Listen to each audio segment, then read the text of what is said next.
L'église de Jéhovah Jésus-Christ, JJC, 6 à Ranzoumé, arrondissement de Missirité, a accueilli ce samedi 11 octobre 2025 l'une des plus grandes festivités pastorales. L'évêque Hugues Adjaï, présent à cet événement, explique. L'objectif de notre présence ici à Ranzoumé, avec toute l'église, toute cette masse de fidèles, les évêques, les révérends même, en plus des évêques, des pasteurs, toute une panoplie de serviteurs de Dieu et toute l'église du secteur de Ranzoumé, des fidèles venus également d'ailleurs, qui nous sommes rassemblés ici. Nous sommes là pour pouvoir consacrer 4 pasteurs pour tout le secteur de Ranzoumé.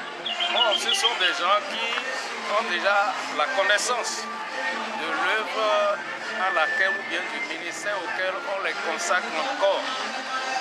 C'est des gens qui étaient déjà dans le ministère.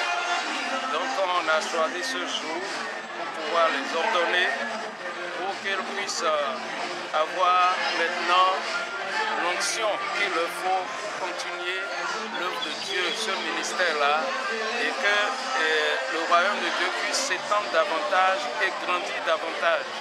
C'est pour cela qu'on les a consacrés aujourd'hui.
Dans une joie immense et indescriptible, ces nouveaux pasteurs prêtent allégeance et s'offrent une obligation pour l'évangélisation.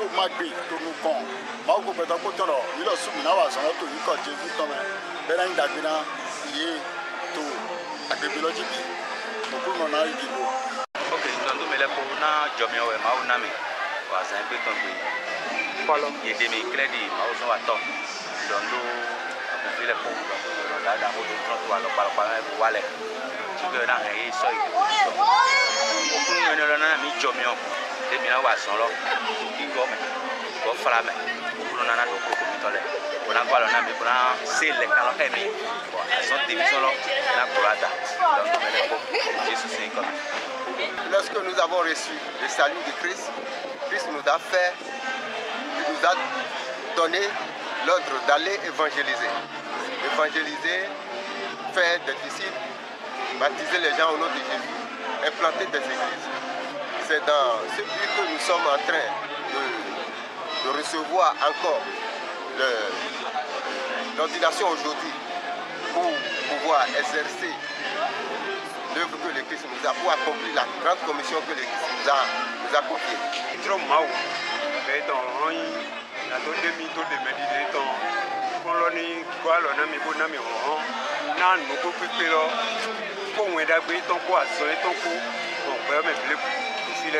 L'évêque Hugues Adjaï n'a pas oublié de prodiguer quelques conseils à l'endroit de ces nouveaux pasteurs, eux qui ont une nouvelle mission au sein de ce ministère. Comme mot à leur dire, ils ont déjà reçu des enseignements dans ce cadre.